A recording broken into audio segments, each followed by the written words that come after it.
Come in, come in. Sit back, relax, put your feet up, put your hands down, and come along for a fantasy ride that you'll wish you'd never found.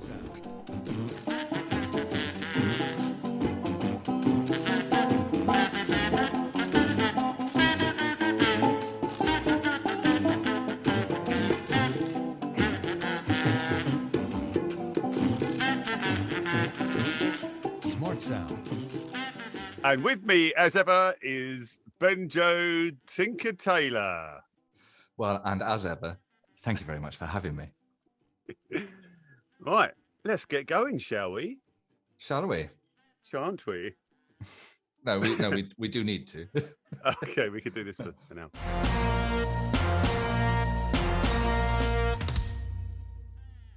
Ben, tell me about the time you woke up next to a 12-foot sculpture of a lizard. This story, as all debauched tales do, begins with something you may be familiar with: Pokemon. Oh, yeah. Now, I remember that. Yep. there's a little bit of an age gap between us, but I don't know if it was the same for you. When I was at school, there was a rage that spread through the school, which was, of course, Conkers. Pokemon cards. What? How old are you? I'm 35 now. And many people say I shouldn't be in school with or without the Pokemon cards. But no, so when I was probably, oh goodness me, 12, I would say, Pokemon became really big at school. So I don't know if you remember. Are you familiar with Pokemon cards? You know what I'm talking about? Yeah. They no, I'm not. Okay, but you know of the TV show Pokemon. So the TV show was pretty popular, and then soon followed the Pokemon card craze, which was essentially you would collect cards. It was like a quid or whatever for a pack of 5, and a bit like with football stickers and the kind of thing. It was luck of the draw. You get some rubbish ones, you might get some good ones, and there are a few amazing ones out there.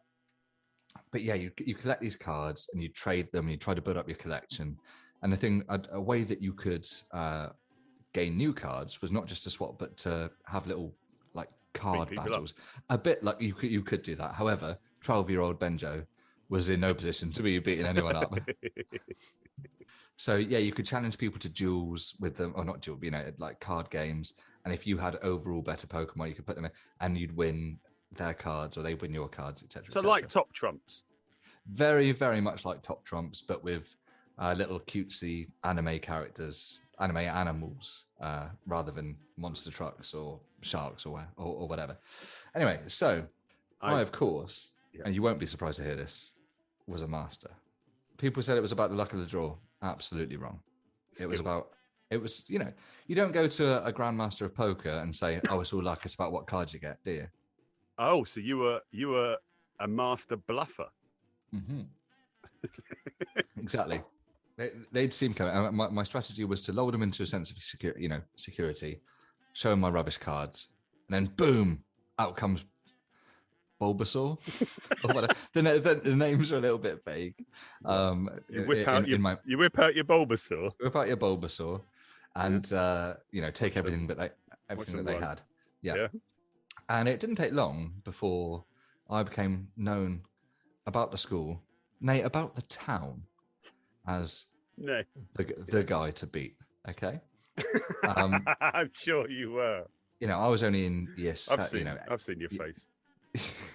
I was only in year 8, maybe 9, but there were much older boys coming up to me saying, "I challenge you, Ben, to a duel."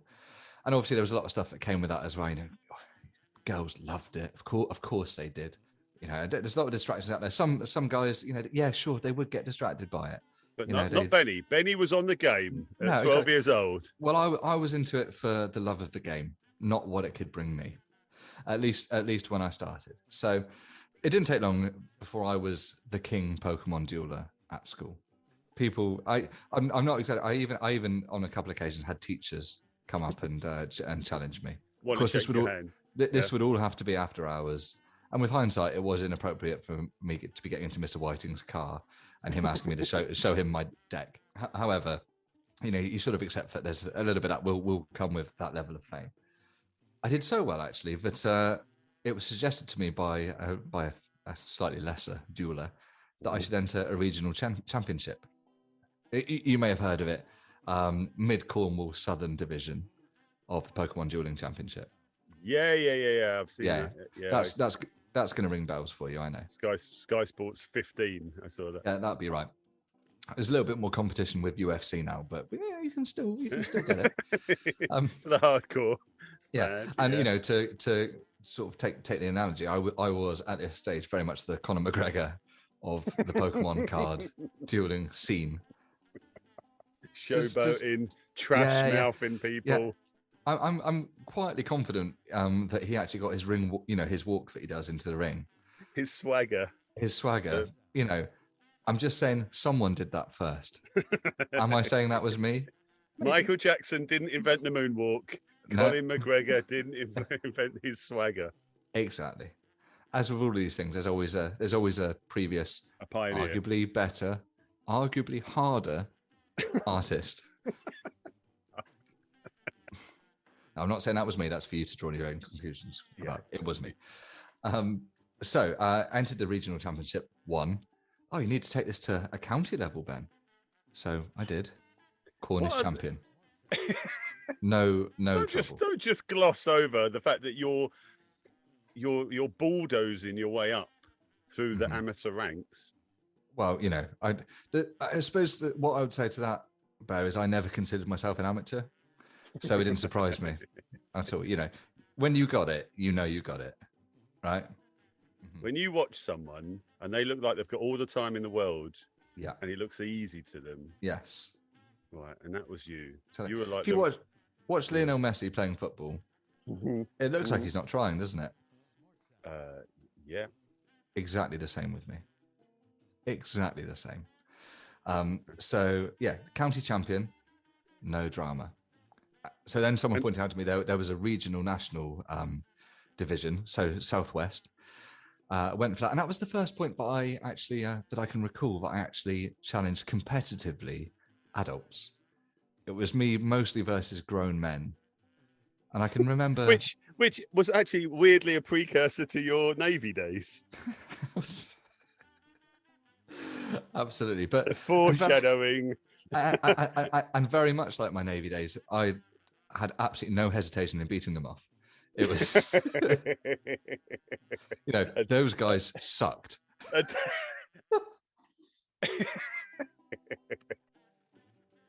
So what time period was this over? Was this over days, weeks, months, years? By the time I was regional champion, I was 13. 27, yeah. I was 13 years old, young, fresh-faced. But again, in Pokemon cards terms, getting a little bit long in the tooth. Yes, so I would say to them, right, the time has come. Can I see your deck? And they say, yes, Ben, that's fine, as long as in return I can have a Pikachu. I mean.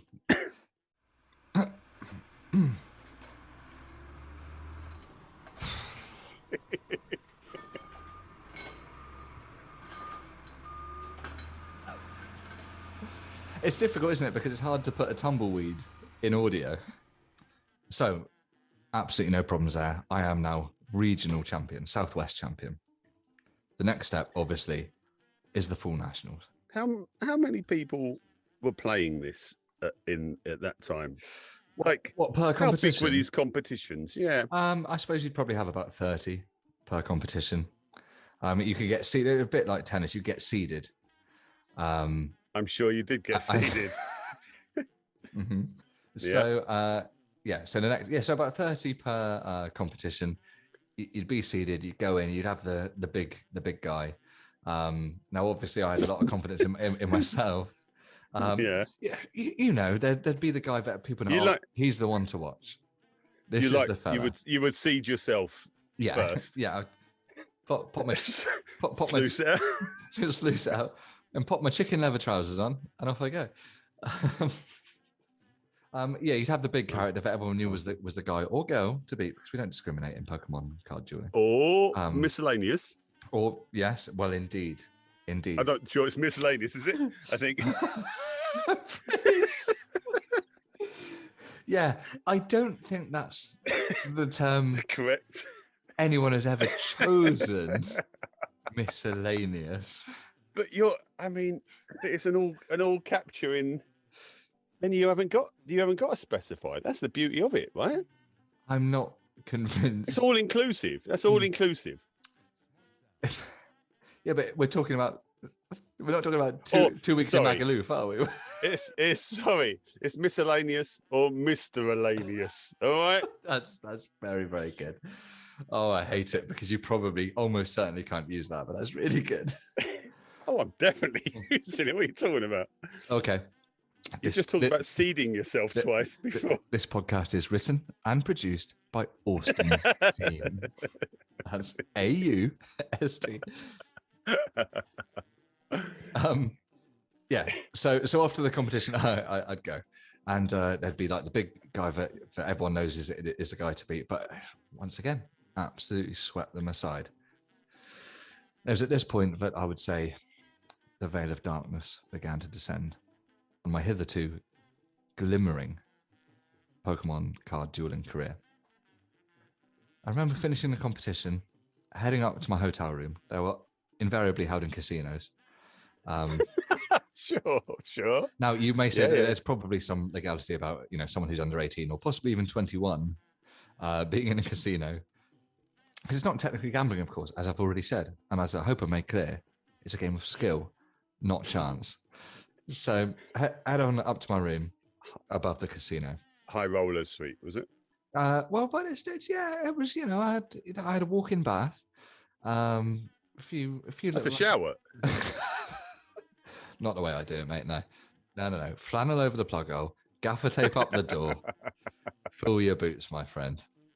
That sounds like torture instructions. Again, if you do it right, it can be. But so I head up to my room. Lay down on the bed for a bit. There's a little bit of adrenaline through the system. Not going to lie. But you thrive on that, don't you? Well, I think in many ways. I've known you for a long time now, Ben. And unless you're on the edge, unless you're living on the edge, and something dramatic is happening, you don't seem comfortable. I stagnate is the phrase I would use. And I think I thought I could smell something. Some kind of pond water. Just even from there. And with hindsight, now I understand it was that high that I was chasing. At the time, I thought it was good, clean fun. It wasn't always going to be the case. What about the cocaine and prostitutes? Well, as you will hear, they insisted it was good, clean fun. They did. They said, "No, come on, Ben. If we're going to do this, I know you're paying us a lot of money, but it's got to be clean. This is just run under the tap first, for God's sake."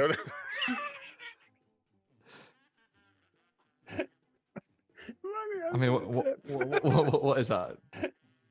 So yeah, I go back up to my hotel room. I'm lying there on the bed, adrenaline just starting to wear off, and I'm thinking of hitting hay. I like to get my standard 14 hours. You can take the boy out of Cornwall, but you can't take the Cornwall out of the boy.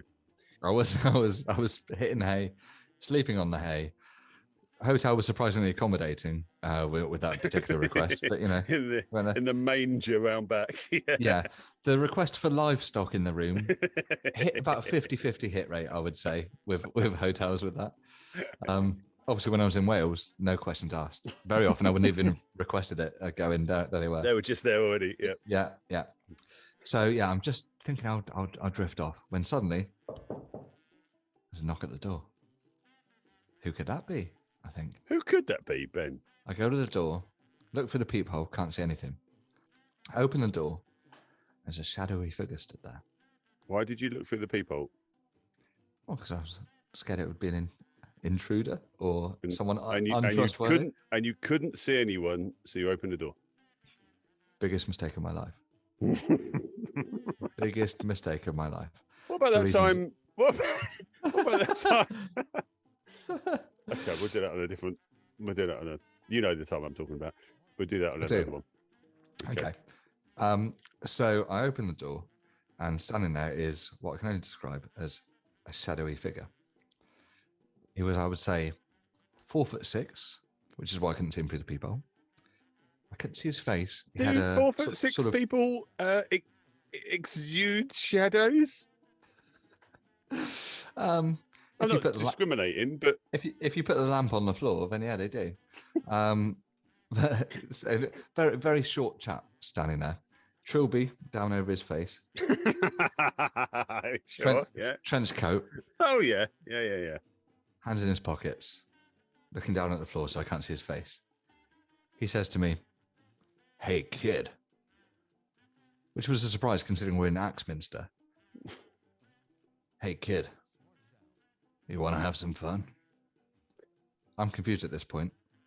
I've already had lots of fun. I've been playing Pokemon cards. Time of my life.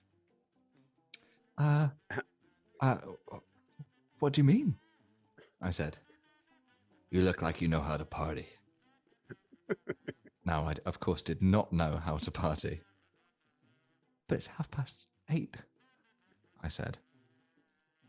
"Let me in," he said. Wow. And against my better judgment, bear in mind, Mummy and Daddy Ben are all the way back home in Cornwall, already bursting with pride over the news of my success. But okay, and they're letting you travel alone as a 13-and-a-half-year-old. Yeah, they're very liberal people. Oh yeah. "What do you think of these?" he says.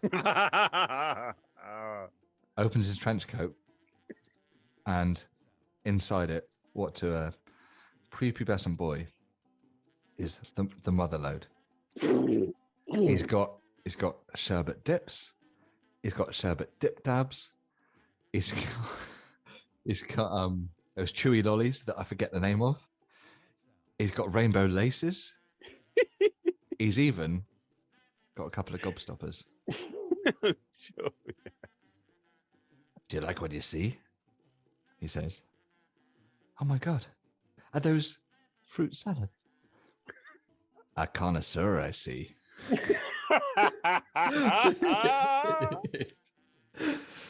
"Now I know you got the prize money, so don't give me around." So you were getting cash. You were winning and getting cash. Oh yeah. Well, I had a Halifax Young Savers account, so I just used to have it paid directly into there. Oh right, they didn't give you like casino chips or something, no? No. Well, I was very young, obviously.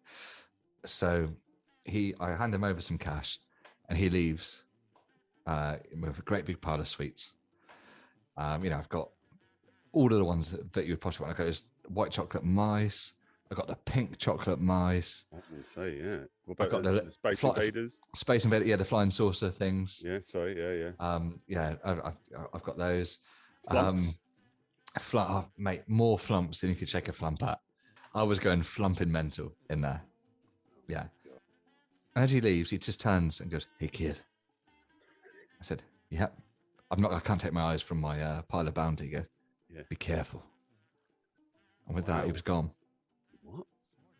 Now, I'd love to be able to tell you what happened over the next 14 or 15 hours, but I can't.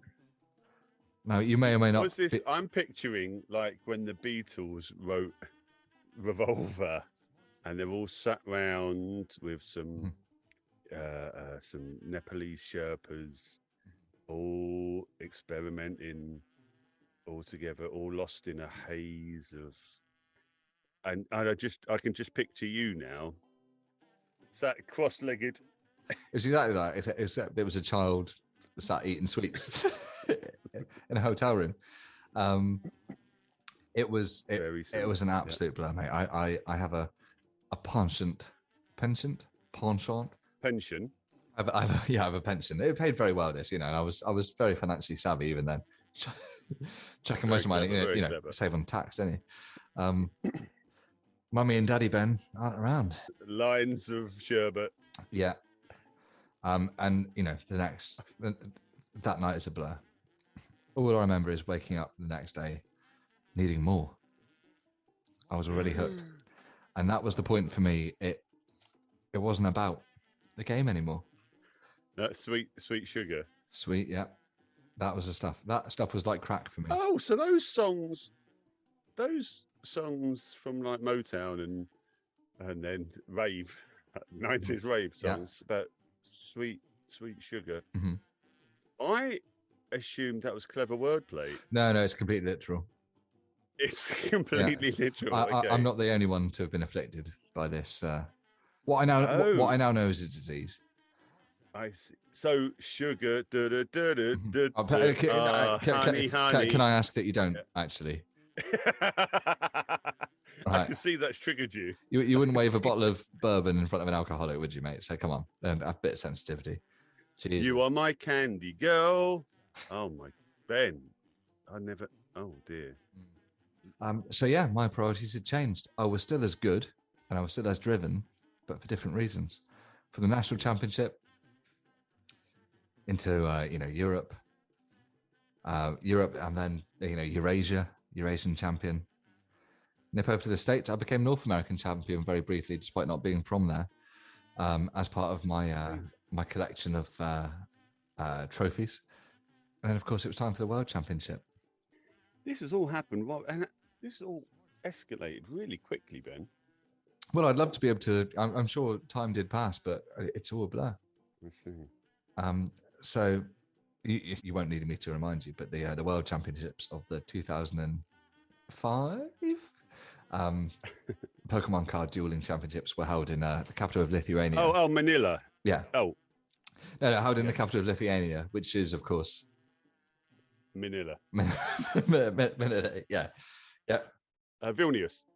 Top knowledge. Well done. You win.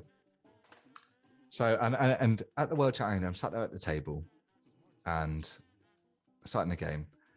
That was the first point in my career, and it is a career, that I can remember the nerves kicking in. There were some big old boys there. You had Ronnie Tasco from Ronnie Tasco. Mm-hmm, from Miami. Oh, from Miami, Florida. He was a big hitter. Guy. He was 54 years old. Lived with his mum. I think he was a computer programmer by trade, but dedicated clearly all of his time into to that. There was Keith Chow, China. He was okay, right. His mum was Chinese, but his dad was from Kettering. And I remember his sign off. Mm-hmm. His sign off when he used to beat people, and he's on his final move. I already know what you're going to say, and I hate. He used to slap his cards down and say "ciao" for now. I fucking hate that. I knew that was coming. That's amazing, though. There was Ngakwe. Bless you. No surname. It was just the whole name from Wales. Yeah, from Wales. Cardiff. Yeah, that's it. Yeah, you know him. And of course there was Vlad from Murmansk.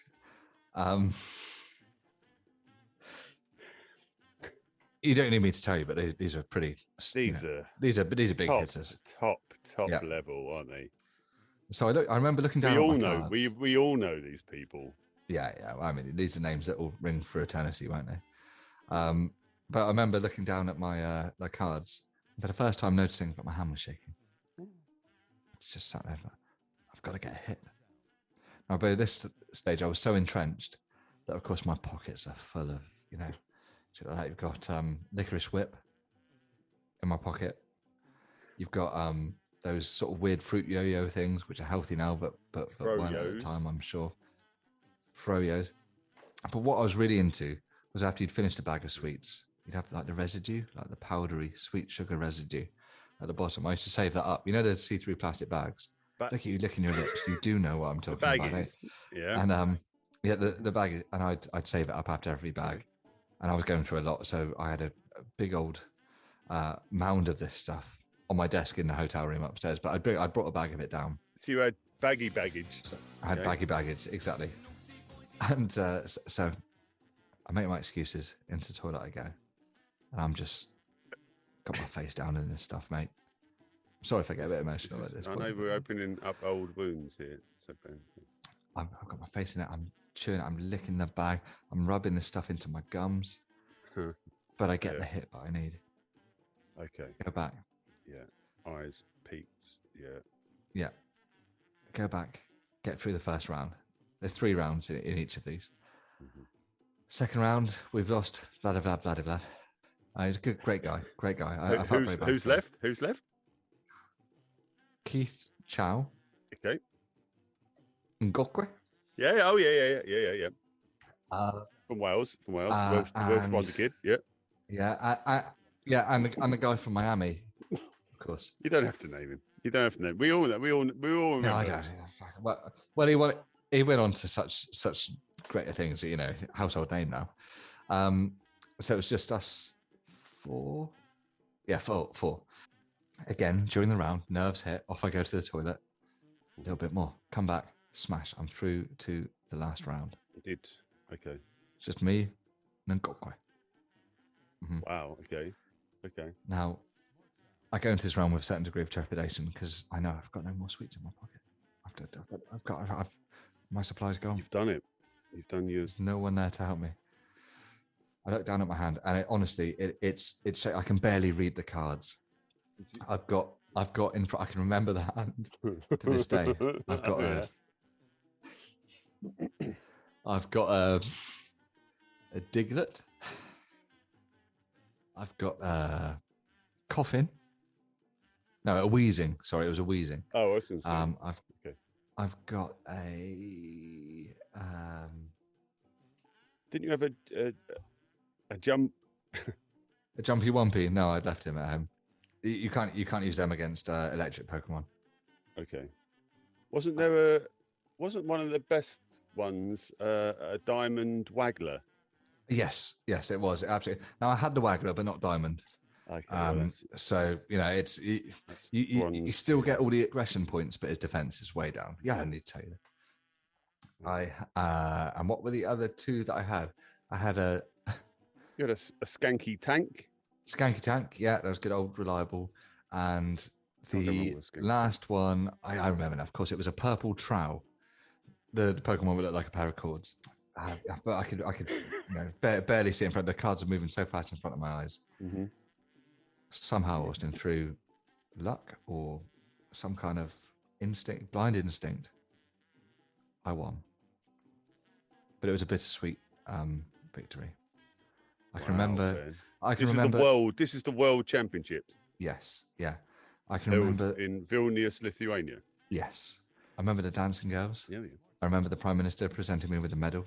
Okay, what was? I remember knowing that I had to go and pick up my trophy at some point. But sorry, what was the Prime Minister of Lithuania's name? Do you remember? Oh, Genki Flats. Oh, Mr. Flats. Yeah, Mr. Flats. Yeah. Well, you know him as I knew him as Genki by this stage. Okay. Okay. I remember all of that, but I can also remember only worrying about one thing: sugar. So many lives ruined, Ben. So many lives ruined. Oh, yeah. This is bad.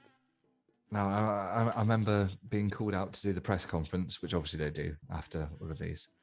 Mm-hmm. Going to take a seat, but not being able to take it anymore. Burst out the doors of the hotel and down the street. Now, I only know what happened next because they managed to get the CCTV, please. Exactly. They got the CCTV footage. Wow.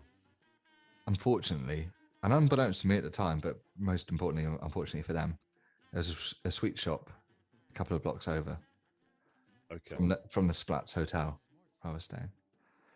Now, I've seen the footage. I hope it's never released into the public domain. It's definitely going to be released. But it's carnage. It's me bursting. I mean, I'm not a strong man, but I tore those doors off their hinges as if they were paper. And then I go, and I'm, the jars. For someone on a sugar low, you seem quite energetic. I had the strength of a junkie. Oh, yeah. Someone who's on smack probably hasn't been doing his Joe Wicks, is he? But they're surprisingly strong. All I know is that the tell you what, the CCTV shows. It's of me bursting through the doors, through the glass, with the strength of 10 men, I'll be honest. You know, it's a known thing, but junkies are very strong. Well, I'm not ashamed to say. I can see from the look in your eyes that I should be ashamed, but I'm not ashamed. That's what I was at this point. A junkie looking for a hit. Yeah, okay. Life is a journey. In I go. You know, all the best sweet shops will have like they'll have the sweets in the jars at the back, sure. But they'll also have the real prime stuff in like the display cabinet under glass. Yeah. But they unlock. Smash. But they're locked, aren't they? Yeah. Sure. In I go. Smash. Fist straight through it. So I smash this cabinet. I'm shoveling, cola bottles and gummy bears into my face. I demolish that whole cabinet. I then go to the back. I'm sweeping the jars off the shelves. Gobstoppers all over the place. I actually went over a couple of times because they are quite slippery. Into them. Gobstopper is supposed to stop the gob.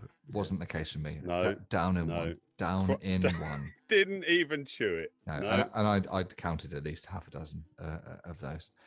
Wow. Next thing, I'm over to the sherbet dispenser. Sound like there'll be bog stoppers. Nice, very nice. And it's with the sherbet is where it really got out of control, to be honest with you. Yeah.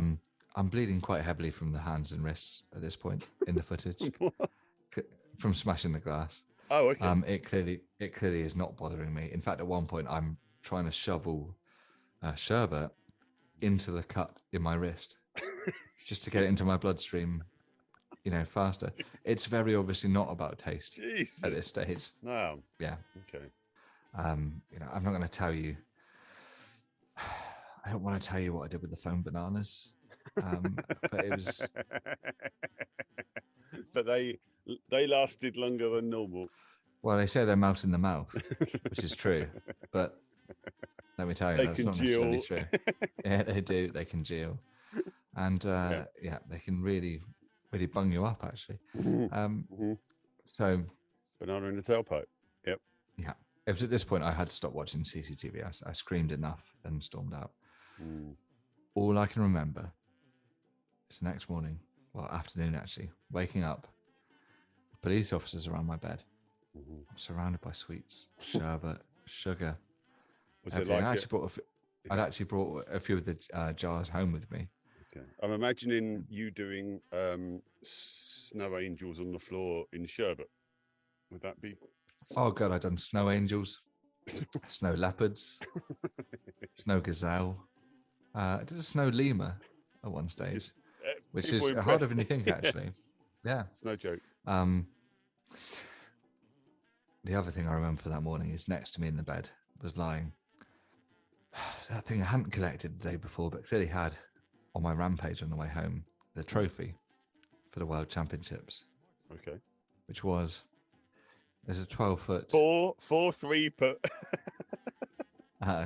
It was a 12-foot gold-plated Charizard. I'm sorry, what? A Charizard, which, is a winged lizard. What really hurt the most is that as I opened my eyes, it was there in the bed with me, staring me in the face, full eye contact with me. I'll never forget it. It was looking at me as if to say, "What have you done?" Why? Pokemon is for children. This was meant to be a pure... First thing I did was melt it down. Sure. I had candlesticks made out of it. It's just that look, I'll never forget. But yeah, that is the story of the time I woke up next to a 12-foot statue of a lizard. Please never make me tell that story again. Thank you, Ben. You might not feel this now, but I think that's been cathartic to you. Maybe it's closed the book on a time. Your teeth look wonderful for all of this, by the way. What, both of them? Yeah, in the jar. They look wonderful. Thanks very much. I'm due to have them re-enamelled in about a week or so. Electrolysis is a wonderful thing. Electrolysis is even better. Oh, fuck me. All right. Okay. Thank you and good night. Well done. Austin, could you please tell me about the time that you tamed a bee? Oh yeah, that was in the 80s. Have you heard of the Have you heard of the triads? From Japan? Is that right? Do you know how they started off in the UK? No, it's not a story I'm familiar with. I'm sure you're about to enlighten me though. They started off running bootleg cider Really? Cider, okay. down in the West Country. Okay. And it was bootleg how? They used to make it. Mm-hmm. It's the first step, yeah. Without that, you can't do the rest of No, it. it makes perfect sense. Yeah, you're right. Yep. But they used to use bad apples. Oh, really? Well, that is risky, isn't it? Because of course, if you have only one of them, can... Well, the authorities thought the triads was entirely full of bad apples. Of course, yeah. No. Yeah. Maybe there's a symmetry to this. And the bootlegging part of it was they used to hide the bottles of cider. Bad apple cider. Yeah. But once it's fermented, who can tell? Who can tell? Sure. Yeah. Okay. And they used to, if you were an amputee in the UK in the 80s, right, I very much doubt that you wouldn't have been involved in some way. This feels like quite a slur you're passing. If you were an amputee in the UK in the 80s, it's highly likely that you would have... Please do go on. It's highly likely that you would have been involved in some way or other with the triads. Okay, that's So you're saying that if you came back from the Falklands, as an example, yep, with an injury, it's more likely than not, yep, that you're involved with organized crime. Absolutely. The reason being that if you were an amputee, the triads had an ingenious way of transporting their cider, their slightly tainted cider. Okay. It was they manufactured down in Cornwall or on the border of Devon. They made false limbs with cavities in them. Oh my goodness. That would house bottles of slightly tainted cider. Right, my goodness me. Hence why it used to be called bootlegging. Oh my goodness. Oh, it does make sense. That makes perfect sense. I didn't know that was the origin, but now you say it. You probably thought the expression bootlegging come from, I don't know, prohibition in the States, was it? I did, yeah. No, I did. It's from the 80s. Yeah. It's from the 80s. From the 80s, which was, in 55 years after the so-called bootleggers were operating. Okay, interesting. And different continent as well, of course. But the term. I am learning. Yep. I must say. The term originated from the 80s in the West Country of England, and then was subsequently used to describe retrospectively.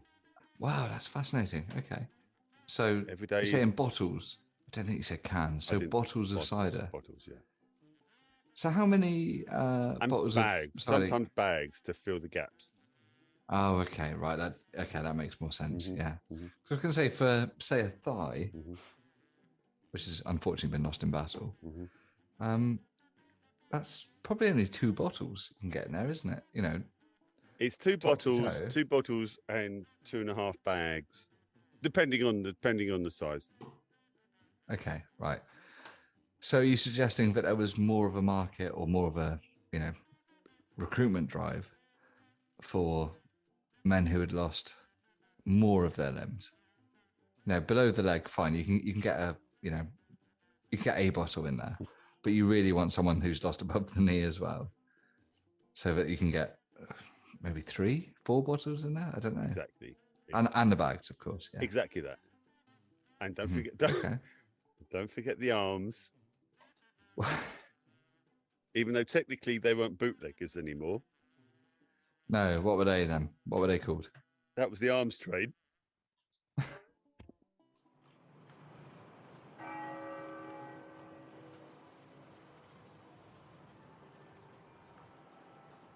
Oh my god.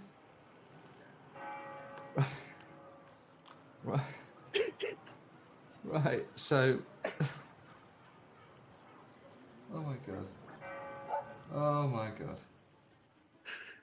So the people organising this, you were. You're going to tell me that's where the expression "arms dealers" comes from, aren't you? You are, aren't you? I can see it in your face. You're one step ahead of me, dude. Yeah. That's exactly where it comes from. Two steps ahead of the other guys, but okay, yeah, great. So, sounds like a pretty affluent trade. So you've got the bootleggers and the arms dealers, And they work together. They're do they? they're not idiots. Those guys. Well, no. They see an opportunity and they will gobble it up. They will. Okay, right. Well, that's all they can do, probably. Okay, so so these were dangerous people then. Yeah, and they their notoriety and their savagery. They grew in size. Well, not literally, presumably, but yeah. Yeah, the triads. They had all their limbs. Okay. I think you're confusing the mules. Right. Sure. Okay. So these guys were being, I assume, willingly taken advantage of. Absolutely. Well, under duress, I imagine. But yes. Yeah. So the guys doing the trafficking weren't dangerous themselves. I wouldn't smoke too near them. Right. Sure. So what I'm getting at is they weren't completely harmless.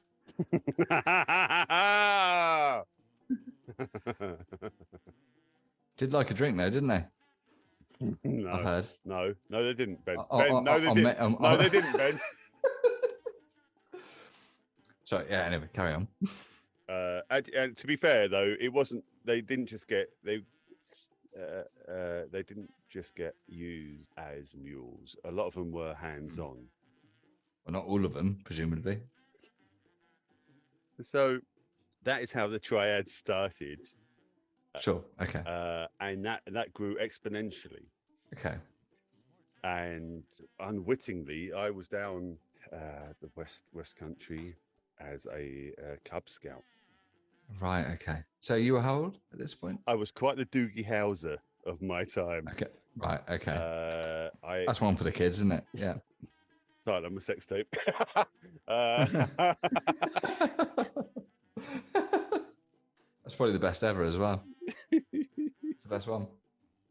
So, sorry. So, how old were you when this was going on? I was 12, 13 years old, I think. Okay. All right. I was down on the West Country on a Cub Scout jamboree. Right. Okay.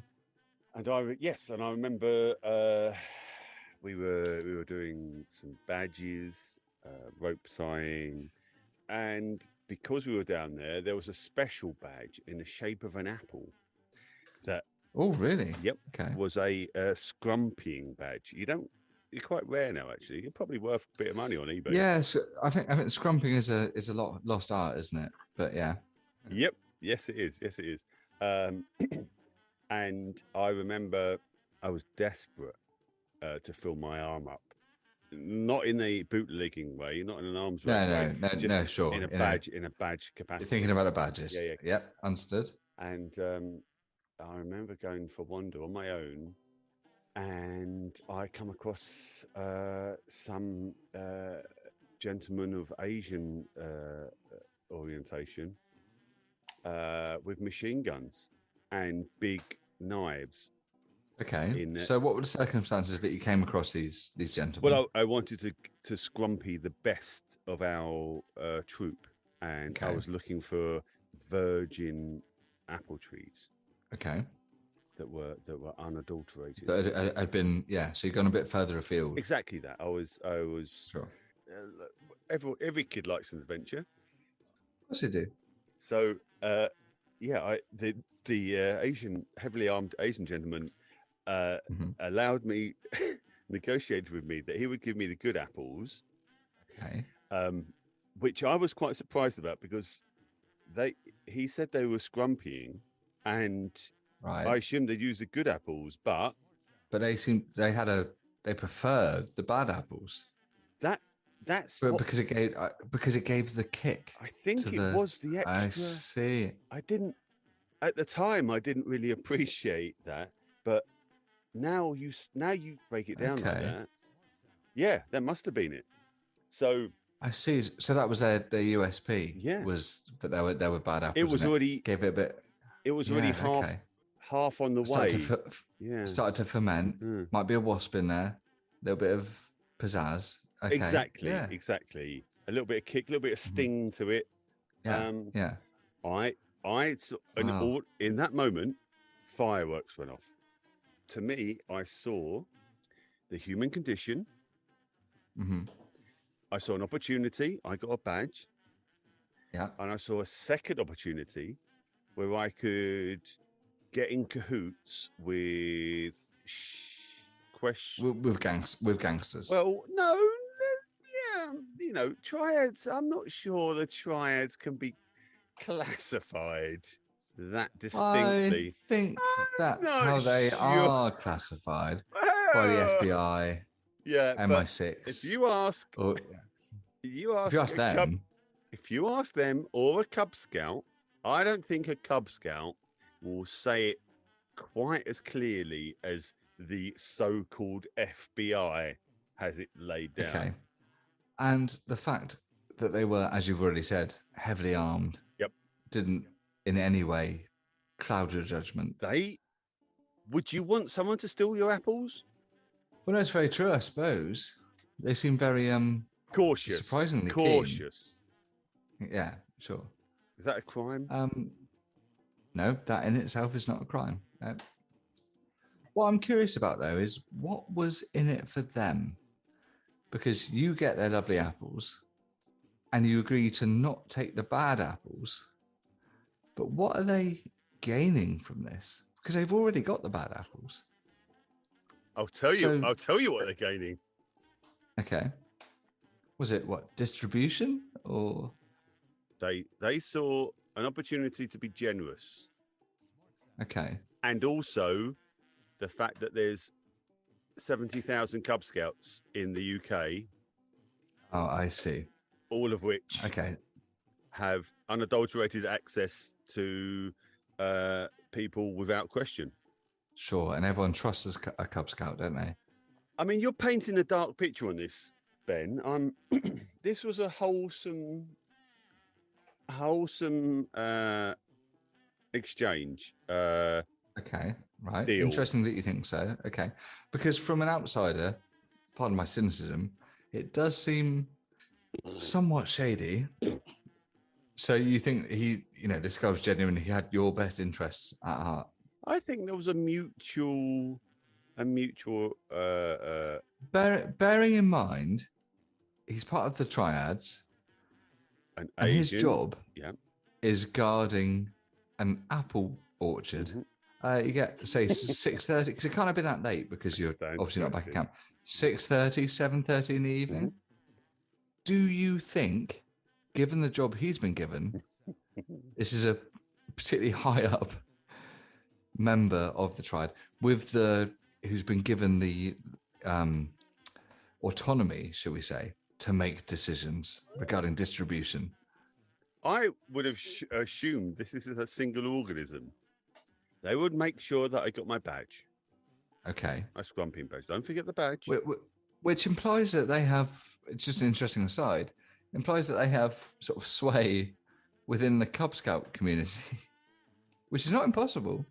They've got fingers in many pies, but they can make sure you get your badge. Don't worry about that. You'll get it. I think Arcala was rudely Okay. aware of Okay. the Asian heavily armed gangs in and around our fraternity. Sure. And he or she had still decided this was a perfect place for a camp. Yeah, ignore the crime, ignore the organised crime. They're heavily armed. Yes, there's a few arms deals. Ben, But do you remember what the Cub Scout motto was? no, you're gonna have to remind me. I think it was dib dib dib dob dob dob, wasn't it? That was the second one. The first Okay. one was be prepared. Okay. Quite a lot you can read into that, I suppose. And that is the beauty of the Cub Scouts. Right. So be prepared can mean make sure your tent's done properly. Or It can mean if you encounter if you see an heavily armed opportunity, organised crime group Mhm. that you can profit from individually, not necessarily as a collective, then you should be ready. be prepared. Okay, wow. And what Now, in that context, it is a weighted instruction, isn't it? it is an instruction, Very weighted. Ben. Okay. It's an order. It is almost a call to arms. So I said, now I understand. Yeah, no, it is. Yeah. Wow. I had no idea. So that is how I started my fruit-based adventure with the triads. Okay. Well, I'm very intrigued to hear more. Well, aren't we all? So you've come to this agreement. Yep. Begs the question, what happened next? I'm glad you asked, Ben. So the triads, you can call them anything you want, Ben. Mm-hmm. Well, you shouldn't, but you can, yeah. Not to the face, maybe. No. But I wouldn't call them lazy. Okay. Interesting. They didn't rest on their laurels. They weren't content with just cider or apple-based business. Okay. Right. Wow. Okay. That's how they got their foothold. Sure. In the West Country, But- apples, cider, clever. Very clever. Mm-hmm. Big market. Big Exactly. market. And that's, you've got to give them credit for that. Surely, coming over to a different continent, but don't let it be said the triads aren't entrepreneurs. So the triads started off with Scrumpy, Mm-hmm. then went into a bit more of an upmarket cider, sparkling cider. Yeah. Then can you remember in the 90s, there was remember the birth of Alco Pops? Yes, I do. Yeah. I was lucky enough to ride that wave just as it crested. Yeah. Do you remember the pioneering drink of that wave? I want to say WKD. Hooch. That's right, it was Hooch. Mm-hmm. Do you remember how that tasted?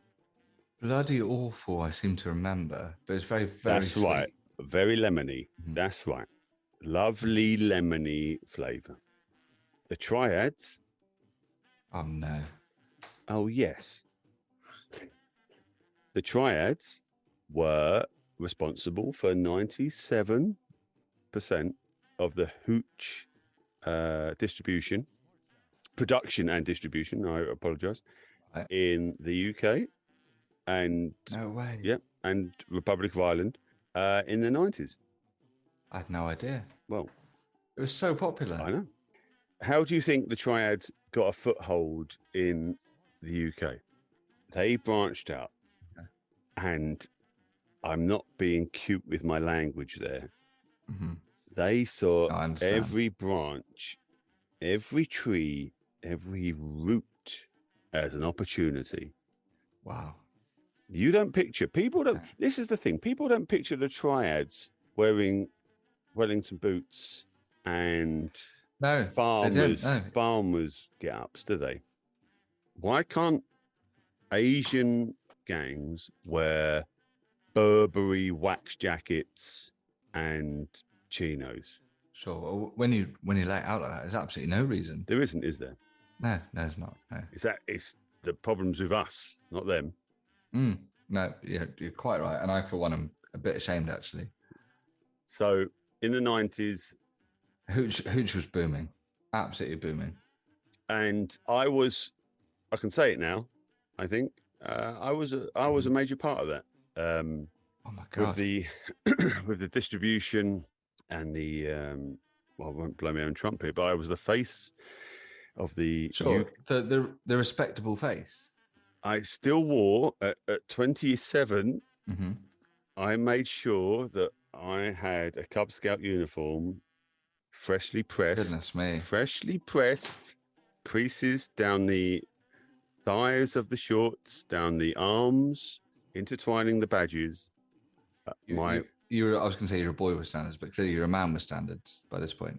I made sure that there was always the question in our clients, our customers' heads that who the fuck is this guy dressed as a Boy Scout?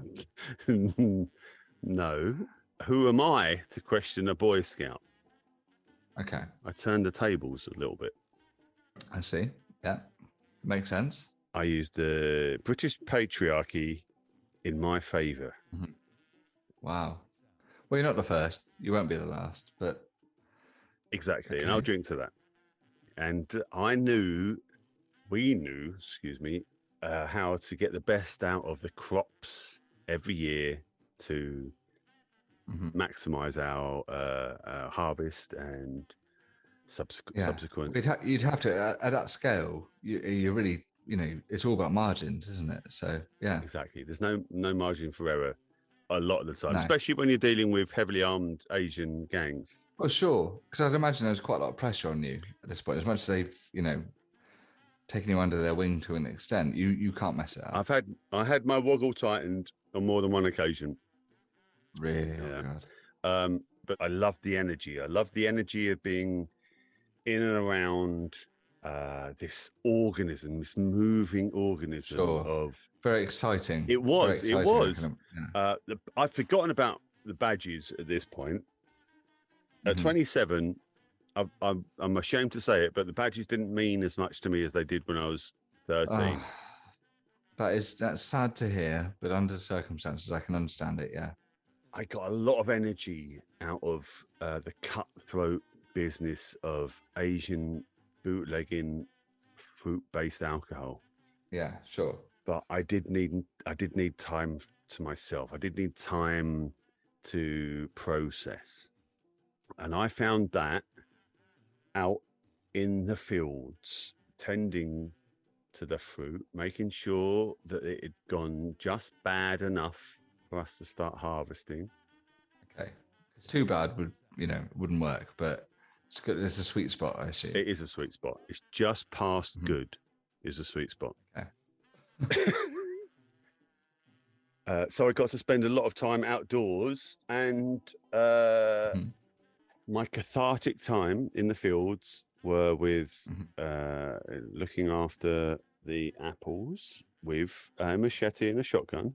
I'm not an idiot. Halcyon days. Lovely halcyon days. Very wholesome. Time of love and shotguns and sharp knives. Yeah. It will be. But that was where I found my zen place in the meadows. Okay. Now then, my question to you is, how many bees do you think you've killed in your lifetime? Oh, my goodness me. I mean, don't be ashamed. Don't be ashamed. No, I try not to be. Since being a conscious adult, probably not very many, because I'm a bit of an animal lover. But you got in trouble for that, didn't you? Yeah, I did. Yeah. Yeah. I mean, fine lines. Very, very fine lines. If before being an adult, I would say probably a dozen, maybe, as a conservative guess. I don't know. Well, I'm ashamed that I know you. Oh no, I knew you were going to say that. From that, when you're sat in a field watching fruit go bad Yeah. in front of your eyes. Yeah. There's a peace to that. There's a natural order. Okay. Sure. You're watching time itself. And you're part of it. You're part of the symbiosis of life. Okay. And were you aware that other insects also sit and watch the world decay? I didn't. I thought they had an interest in it, like your flies and poo and rotting stuff like that. No, I hadn't really thought about it like that. To my surprise, when I was sat there, I would look to my left and to my right, and I would see rows of ants and flies and dragonflies. Okay. And You never assumed this was to do with your presence, did you? And wasps and bees. And we would all be there in a natural auditorium watching pieces of fruit just rot. Slowly rot. Sounds beautiful.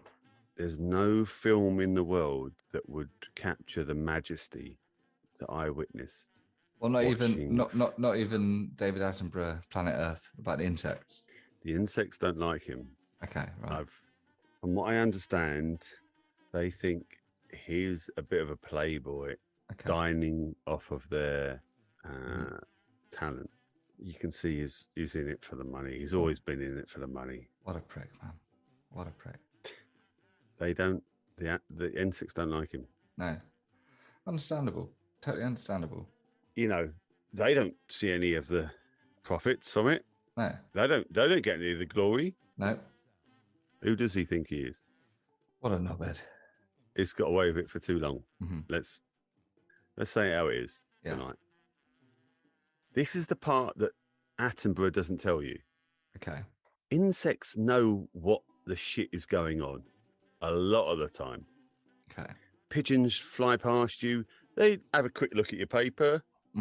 They don't like it. They do a little poop next to you. Yeah, they're up to date with the news of the day. Are you trying to tell me a pigeon doesn't know what's going on in London? Well, yeah, they as I understand it, they pride themselves on being up to speed with the latest scoop. Well, for them, it's a real coup being up to date with current affairs, isn't it? A real feather in their cap. Yeah. Yeah. So I was there sitting in the fields with these insects, all watching intently.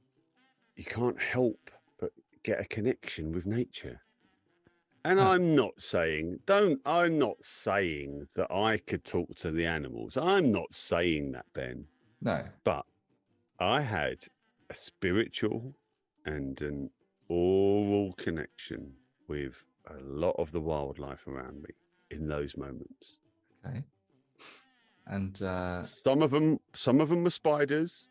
And if you're telling me you can control a spider, I'm going to call you a liar right off the bat. Spiders are dicks. Uncontrollable. They are the biker gangs of the animal kingdom. They will spin you a web of lies. Oh, lovely. That's nature. That's not a coincidence that that's the saying, is it? No, it's not. No, I'm pretty sure that's where it comes from. Spiders lying. I'm going to break it to you now, Ben. I know you've asked me the question, but I don't think you were really fully ready for the answer. In these moments in the meadows, I had connections with insects. And some of these insects were of the bee family. Okay. And I'm not going to pretend to say that a furry insect, there's no attraction to a furry insect. They've got lovely legs, haven't they? You can cuddle them until the cows come home. I grew a connection with fruit-based insects quite heavily. So much so that a click of my finger and they would listen to me. They tell me, first of all, they told me to stop clicking my fucking fingers because it was really loud to them. Sure. But then they'd ask me to write stuff down, and I found that these guys become my soul, my soul, my. I found a piece. I found one with these insects. Okay. You fucked a bee, didn't you? And that was the time. Oh my god. That was the time. Smart Sound.